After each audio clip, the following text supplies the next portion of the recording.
Hey, what's up, everybody? It is your girl JoJo, and we are back. Ready to what? Waste our time in Dallas. Y'all know how we do. Ready to Love Season 8. Quick church announcement before I dive into the review. Thank you to all the new subscribers. I know that a lot of you came because of the video I did about Mel and Martell.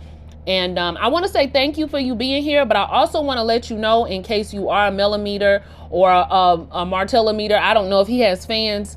I don't like neither one of them. Okay, I just want to let you know that, but just to give you a chance to leave.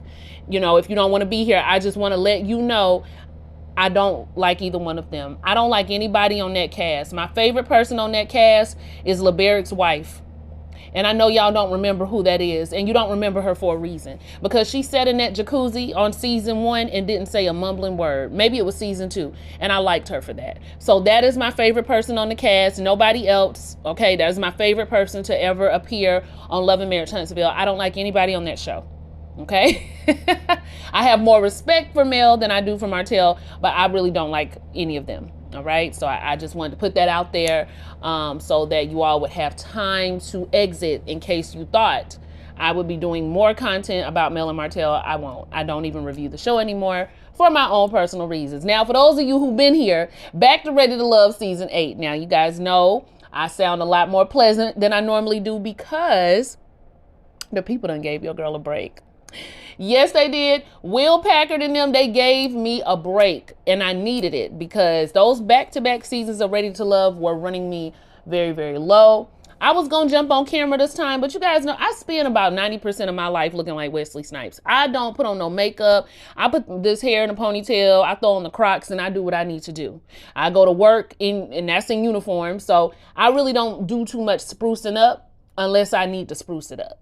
And I don't want to come on camera scaring y'all with my ashiness and my bad behavior. So until I look like something, I ain't getting back on this camera. All right. Now, the review is late because I was waiting on OWN to put the pictures up. Normally, they put pictures up of the cast, and I wanted to do my review while I showed each individual member of the new cast. But OWN is slacking. I don't see any pictures. I can't find them anywhere. I did find a list of names, but I did not find like individual cast photos the way I normally do. So get it together, OWN. This does not look good on your part. But anyway, let's get into the review.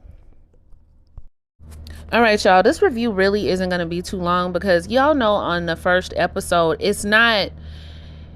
there's nothing to really, I mean, there is something to talk about, but everybody's just getting to know each other. There's no nitty gritty to get into. I don't really hold people's names or faces to memory because the eliminations are going to be going pretty heavy the first 2 or 3 episodes, and then you'll kind of start getting into more of the cast dynamics. But like those first 2 episodes, I'm just like, child, all of y'all could be off tomorrow. So I don't really hold it all to memory, but I'm going to try to go through it as best I can. And I try to go through it in the order of which people popped up. And I don't even think I caught everybody. So the very first person to show up was Chris. He was 39 and he was a construction developer and investor. I thought Chris was cute. I can see him being a fan favorite of a lot of the ladies. You know, he got mousse glaze and all of that. And you know, those ladies love a body. He says that he is of Nigerian descent and that anybody who gets with him has to embrace his culture. So remember that about Chris. Then we have Jessica. She's 38. She's an entrepreneur. She's a coffee line owner, which I thought that was cool. She's very excited to be a part of the cast and hoping that she finds somebody because dating for her has been quite difficult. Okay. Then we have Philip. Philip is, I'm trying to make sure I got it here, 41. Philip is a supply chain analyst, and as soon as Philip get there, he looking down at feet and talking about people's toes. I said, "Oh, Philip, oh, Phil, we're gonna have fun with you." And I think Aries was the toes he was talking about. Aries is 44. She is a software sales manager. She also has a podcast, and she has 2 little boys, and they both want her to find somebody. So that's how you know that Aries really been single for a long time. Because when your kids start, you know, chiming in, you really been single.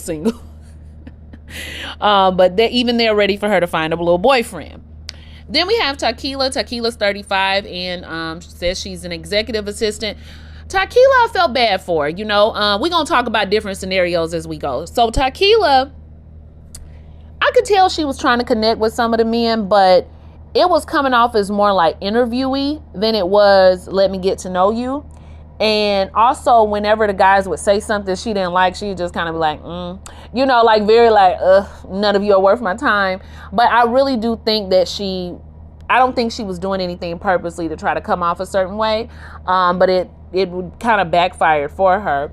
And one of the conversations that really backfired for her was the one I think she had. I want to say she was talking to either James or nope, she was talking to Phil, I think, and asking him about his religion. First, she started asking him, was he religious? He said that he was a Christian. Then she asked him about premarital sex. And so at first I was like, okay, so is she trying to find a man that's not okay with that? Like, is she religious and she's wanting a man who's also very religious? Like, she ain't trying to bust that thing open. But then she turned around and asked him what's the wildest thing he ever done. So I was like, oh, is she looking for a freak? Like, what's going on, Talkila? I'm confused. I still don't really know what that conversation was about. All I know is this man said the wildest thing he ever did was have sex in the parking garage. And honey, as vanilla as I am, even I wouldn't have been impressed by that answer. But it's okay. It's cool. So everybody ain't into all of that. And so she said, parking garage? Like, I am not trying to sweat out my hair. That's what she said in her confessionals. And I'm just like, the whole interaction confused me. I feel like the camera missed a part. But anyway, Talkila, she was not a fan favorite amongst the gentlemen. Then you got Habibi. Y'all get out of my face. Get out of my face with this ready to love. Habibi, how old is Habibi? Did I even catch his age? Hold on, y'all. 33, okay? His real name is Travis, but Habibi is 33. He's a saxophonist. And I know you're probably looking at Habibi thinking, okay, with a name like Habibi, perhaps his father is Indian. Perhaps his mother is Indian. No, y'all. Nothing of that. Middle Eastern, none of that is going on. Habibi is a regular Black American just like the rest of us. And he has decided to go on down to Dubai. While he played the saxophone, he has immersed himself in the culture. And he loved it so much that he came back with his head wrapped and decided to call himself Habibi. I said, y'all better get out. Get off. Get off of my screen. Now, I know some people are going to say it's nothing wrong with embracing people's culture. It is nothing wrong with embracing people's culture. But I'm not coming back and changing my name to Habibi and wearing this thing on my head. I don't know what that's called. It's not a hijab. I don't know what the men's version of it is called. And it's not even proper. It looked like he found some t-shirts and just tied it around his head. It's giving disciple, and I don't like it. So it's really the equivalent of me going to Mexico, which I like going to Mexico. But imagine if I came back over here and told you to call me Beatrice, and I wanted to come over here and, have these, I don't know, what did the for real ethnic Mexican women, like, y'all know how they have those, like, I can't even describe the outfit, but that would be like me coming over there and, getting some type of accent and, wanting everybody to sing this music with, no. Okay, you can embrace a culture, but don't be coming over here just trying to do what you gonna do. And he got that certain skin tone where you're not really sure. So Jeanette, who ends up talking to Habibi, was just like, Habibi is not that. He is from Dallas. He is not of that culture. And it was funny to me that she even called it out, because I think we were all thinking it. Oh my gosh, it's not Jeanette, y'all. It's Janelle. She is 42. She is an entrepreneur as well. And she talks a lot about her being adopted and how she might have some abandonment issues because of it. And she notices it in her relationships. I would hope that she's gotten some work, done with that. Maybe saw a therapist. Abandonment is one of those issues. It's not I go to therapy one time and it's done. Abandonment or developing like a healthy attachment style is a constant work, because just when you think you're over your abandonment issues, something triggers you, and next thing you know, you have fallen back into your old habits. I too have abandonment issues, but not from adoption, and so I am aware that it is a lifelong process, really. But she talks about wanting to adopt herself, wanting to have some children herself, and she's also a favorite of a lot of the gentlemen, so she has a really nice personality. I need to go back. I'd have missed some people. We have Sierra. Sierra is 33. She's a stylist, and she's just been working, okay? She's been doing a lot of work. Her job is very busy, and she also would have to be with somebody who is very secure, like Habibi said. Habibi said he need him a secure woman because his job is putting a smile on women's faces. What kind of saxophone are you doing that you got to... Let me move on. I'm not going to talk about Habibi no more. Not today. Then we have Lee. Uh-oh, hold on now. Hold on. They trying to catch me here. Oh, there's a Lee and a Leanne. See, they tried to get me caught up, but I got it. Y'all not getting me. We got Lee. Lee is 34, and she is a health and wellness coach as well as a gym owner. So, okay.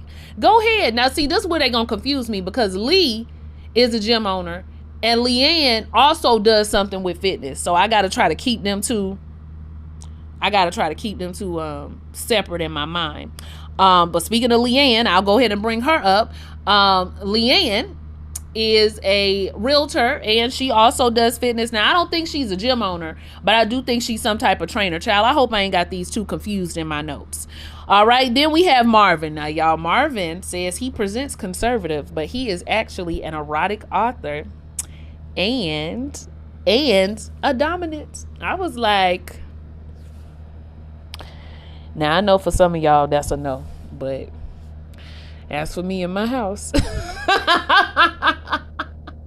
I'm sorry, y'all. I was a little bit intrigued. Now, I don't think he needs to be on Ready to Love, because he started talking about that. Okay, just because he's a dominant does not mean he doesn't want love. So let me cancel what I was about to say. But he's talking about how he's into certain, bondages and, very erotic type. Every woman ain't ready for that. Every woman is not ready for that, especially in like a, to know that you did that as a lifestyle. I'm a little bit familiar with the dominant lifestyle, and I'm sorry, y'all, I would have pulled up the Marvin's bumper. The more I learn about it, the more I'm just like, maybe this is where I was supposed to be the whole time, y'all, because I like specific. I like details just be laid out. I don't really like a whole lot of confusing. Y'all, let me just just keep going. But y'all know that's who Marvin is, all right? I'm going to just keep on moving because I had already said too much. Next. Who's next on my list? Marvin. Okay. Unique. Unique is a film producer. I didn't really get much from Unique during the show. I mean, she was amongst the men or whatever, but I know a lot of the guys did like her personality, but I can't really remember too many standouts about her as far as this first episode goes. Then we got Brandon, and child. Brandon's 36. He's a trained dispatcher. We all know Brandon don't need to be on the show. Brandon got 4 children, but that's not the biggest problem. The biggest problem is Brandon is divorced, and he's been divorced from the same woman 2 times. This is the second time. And they just got divorced 6 months ago. Now, we're not going to get worked up about Brandon. I saw a few people getting worked up, amateurs. We're not going to get worked up about Brandon. Why? Because we've been here for 8 seasons, 9 if you count the other one. We've been here for 8 seasons. So we know that Ready to Love will purposely cast people to get the viewers riled up. And we not falling for it. And they never get eliminated the first episode. They never do. They usually get eliminated somewhere in the middle because we want to see what's going to happen. But guess who's not falling for it? Us veterans are not falling for it. Okay? So I'm not getting worked up about Brandon. They can go ahead and sit around Brandon and like him if they want. One girl, I think it was Unique, even said, I respect him for really trying to make his marriage and his family work. I respect him too, but that don't mean I want him on the show. But yeah, that's Brandon. Then we have, I already talked about Talkila. Did I already talk about Talkila? I think I did.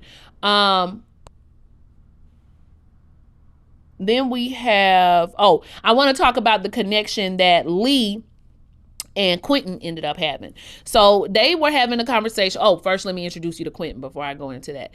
Quentin is 34. And he is also a personal trainer. So they end up having a conversation and they really, really hit it off. He really likes her. He thinks she's really beautiful. He wants to know more about her. They both come from backgrounds where their parents were in very long relationships. And Quentin, even his grandparents have been married for several years. And Quentin has a tattoo of a ring on his finger that he got with his ex because Quentin, he really, really wants to be married. And I was like, well, all right. Okay. You got to keep your eye on them though. I'm keeping my eye on Quentin. The ones that really, really are just so illuminated with light when it comes to marriage. Hate to say it, but they always be the ones.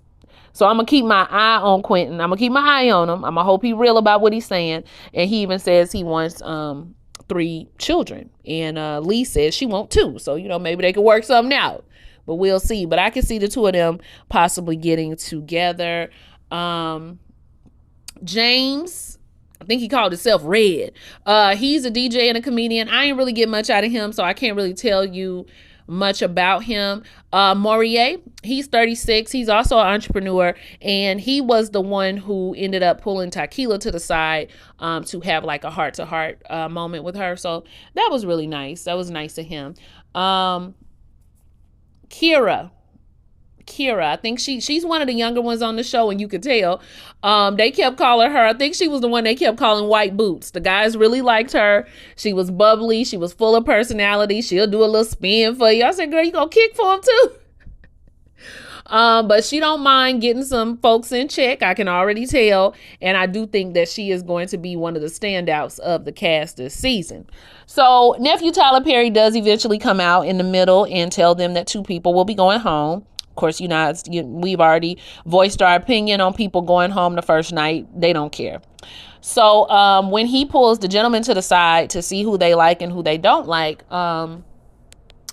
they don't really care for Talkila. They think that she was hard to connect with, and they feel like her attitude was off-putting. So she actually ended up in the bottom.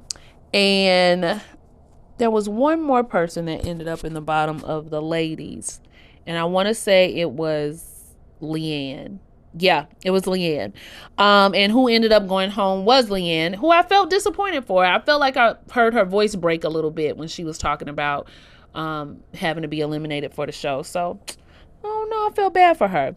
And then at that time, that's when Morier came to talk to Talkila and kind of let her cry on his shoulder. And Talkila got the nerve to possibly be interested in Habibi. I was like, girl, this is why you was about to get kicked off the show. Then when he pulls the ladies to the side, a lot of the ladies liked Chris. They also liked Quentin. A few people liked Marvin. Nobody liked Habibi. And everybody was also concerned about Brandon. So those are the 2 that ended up in the bottom 2. And of course, as they normally do, they ended the episode before we got to see who was going to be the gentleman that had to leave. So that was really it, y'all, for episode 1. Nothing too crazy happened. Did y'all enjoy it? What do you guys think about these singles? What do you think about these people out here in Dallas? Do you think we're about to waste our time again? Probably so, but we're used to it at this point. Nephew Tyler Perry, you will not listen to my demands, but I'm going to keep demanding that you go to one of these. It's more black people in these other cities. Columbia got so many. You would not believe the amount of people that black people in Columbia, South Carolina. And I know people out there that are looking for love. You got Charlotte and you got all the boroughs. Because, black folk, we love us a borough, a Greensboro, a Statesboro, a Jonesboro, a Walterboro. We love a borough, baby. Get out there to one of them boroughs. I want to see some country people looking for love, some real country people. But y'all let me know what y'all thought about the episode, and we will see what this season has for us. Like, comment, and subscribe, and I'll see y'all for the next one, okay? Bye.